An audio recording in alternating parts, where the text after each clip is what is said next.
Welcome everyone. I am Mia. I am so happy you are here today. And I am Leo. Welcome to Fearless English Podcast. We are your friends, and we are here to help you speak English without fear. Today is a very important day. We are talking about a small word that causes big problems. That word is sorry. Yes, sorry. So many students say, sorry for my English, or sorry, my English is bad. Mia, why do people say this? Oh, Leo, I know this feeling so well. When I started learning, I felt terrified. My heart would beat very fast. I felt a lot of shame because I didn't know the perfect word. I thought if I said sorry, people would be nice to me. I understand. It feels like a shield, right? But listeners, we have a secret for you. Saying sorry actually makes you feel less confident. It stops your progress. It's true. It tells your brain, I am doing something wrong. But you are not doing anything wrong. You are learning. That is amazing. Exactly. Today, we will unlock your freedom. We will give you new phrases. You will learn what to say instead of sorry. Before we start, please remember to like this podcast and subscribe. It helps us help more people like you. Are you ready to feel confident? Let's go. Leo, let's look at a bad example. Imagine I am at a coffee shop. I want to order a latte, but I forget the word for milk. Okay, let's hear it. I want a coffee with... Oh, sorry, my English is very bad. I am sorry. Okay, let's discuss. Mia, how did you feel when you said that? I felt small. I felt like the waiter was waiting and judging me. And the waiter? He just wants to give you coffee. When you say sorry, the conversation stops. It becomes about your mistake, not about the coffee. So what is the system, Leo? What is the hack? The first hack is simple. Replace sorry with thank you. Thank you? Tell me more. Instead of saying, sorry, my English is slow, say, thank you for your patience. Oh, I love that. Thank you for your patience. It sounds so much more positive. It makes the other person feel like a hero for waiting. Exactly. Let's listen to that again. Thank you for your patience. Let's try it in a sentence. I am looking for the word, thank you for your patience. Perfect. Let's practice together. Listeners, repeat after Mia. Thank you for your patience. Good job. One more time. Thank you for your patience. Great. Now let's use another one. Instead of, sorry, I don't understand, say, can you say that again, please? That is so helpful. It's a tool. It's not an apology. It's a request. Right. It's a system. If the information doesn't go into your head, you just ask for it again. No shame. Sometimes I am at a party and people talk very fast. I feel terrified that I will miss the joke. I used to say, sorry, I'm a beginner. But you want to connect, right? You want social English. Yes, I want to be part of the group. Okay, here is a mindset hack. Instead of focusing on your English, focus on the message. Use this phrase, I'm still practicing my English.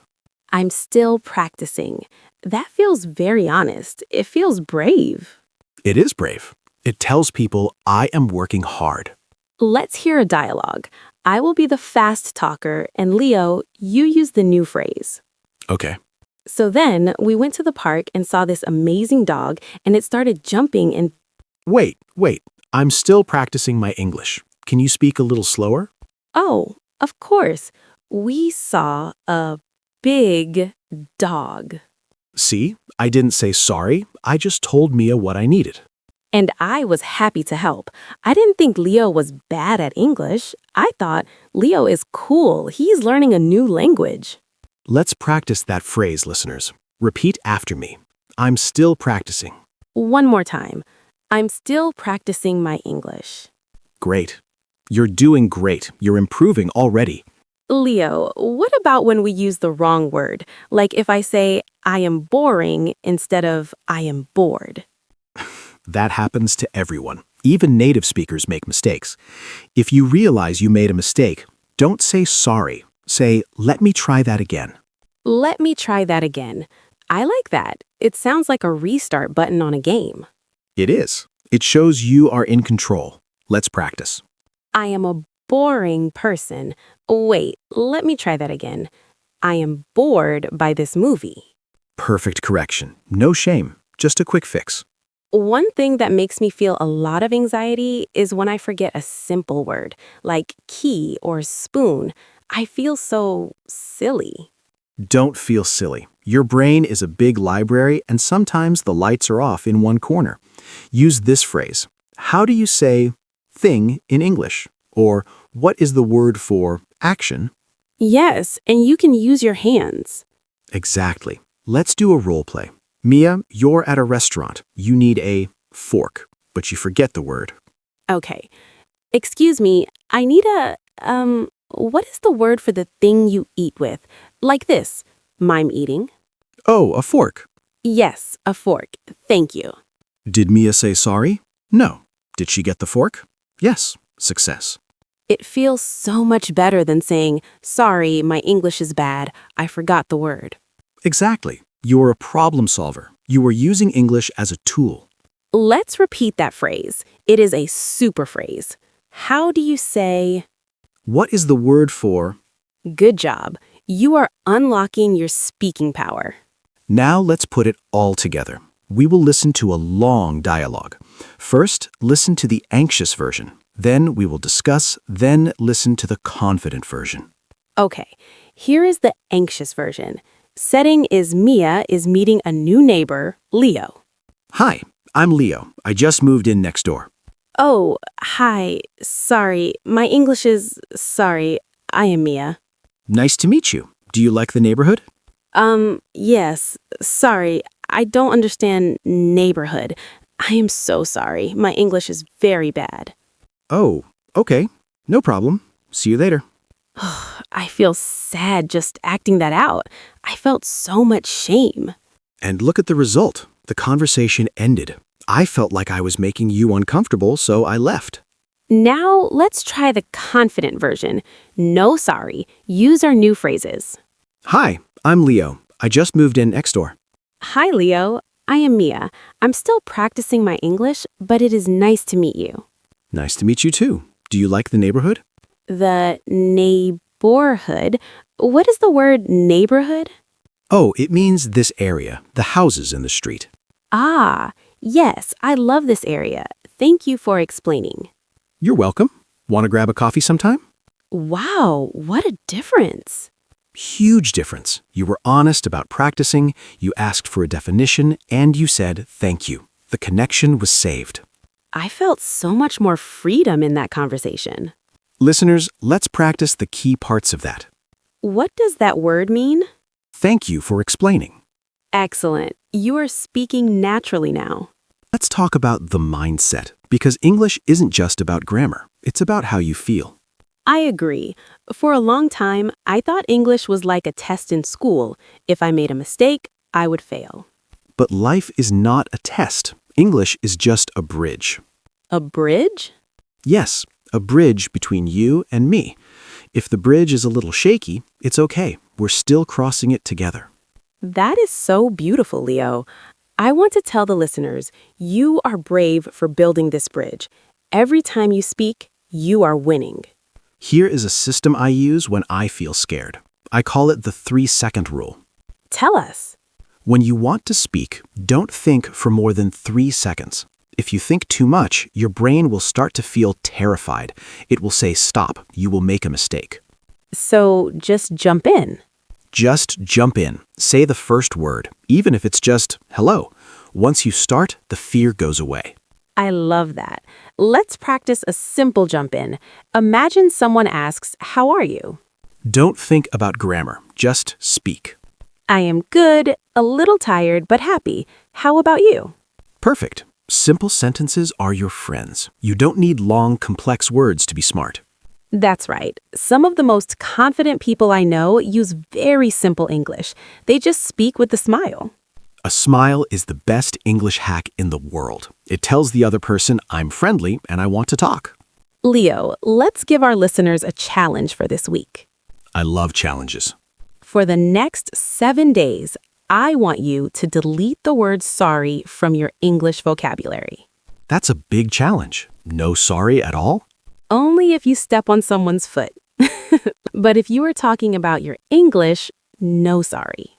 So if I forget a word, You say, wait, let me think. Or how do you say? and if I'm slow, You say, thank you for waiting. and if I don't understand. You say, can you repeat that slowly, please? I love this. It's the no sorry challenge. Listeners, can you do it? I know you can. You have the tools now. It will feel strange at first. You might feel a little naked without your sorry shield, but soon you will feel the freedom. Yes, freedom from shame, freedom to make mistakes. Good job for even listening to this. You are already taking a big step. Let's do 2 more examples to help our listeners really feel these phrases. Good idea. Let's go to the grocery store. Mia, you are looking for bread, but you can't find it. Okay, I will find a worker. Excuse me, hi, I am looking for, the thing for sandwiches, Oh, the bread? It's in aisle 4. aisle 4? Can you show me, please? I'm still practicing my English. Sure. Follow me. See? I didn't apologize for not knowing the word bread or aisle. I just used my practicing phrase. And the worker was happy to help.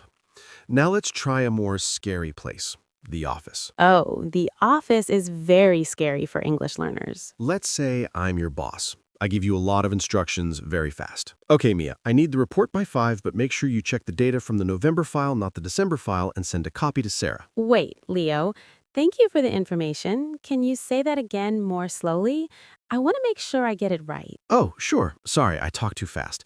Number 1, report by 5. Did you hear that, listeners? Leo, the boss, said sorry to me. That happens a lot. When you are confident, other people realize they need to adjust to you. It's true. By asking for what I needed, I looked professional. If I just said, sorry, my English is bad, the boss might worry about my work. Exactly.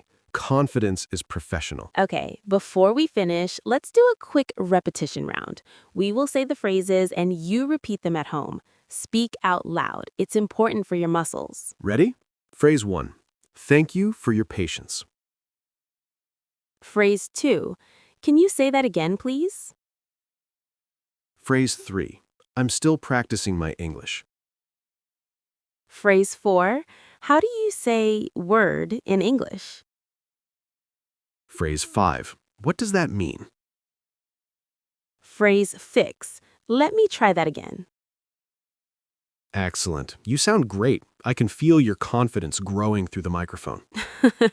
Me too. You are doing such a good job. We are near the end of our episode. Mia, what is the most important thing for our friends to remember? The most important thing is you are not your mistakes. Your English is a tool. You are a person who is trying to connect. That is beautiful. Yes. Stop apologizing for learning. Learning is a superpower. We hope these systems and hacks help you this week. Remember the No Sorry Challenge. And we want to hear from you. We want to build a connection with our community. We have a fun question for you today. To practice your English, tell us in the comments, what is the first thing you do in the morning? Oh, I like that. I'll go first. The first thing I do is drink a big glass of water and look at the sun. My quick breakfast is a banana and then I walk my dog. What about you, listeners? Write it down. Use simple sentences. I wake up at 7. I drink coffee. We will read your comments. Thank you for listening today. You are doing amazing. You are unlocking your freedom. Keep speaking, keep practicing, and we will see you in the next episode. Bye-bye. See you later.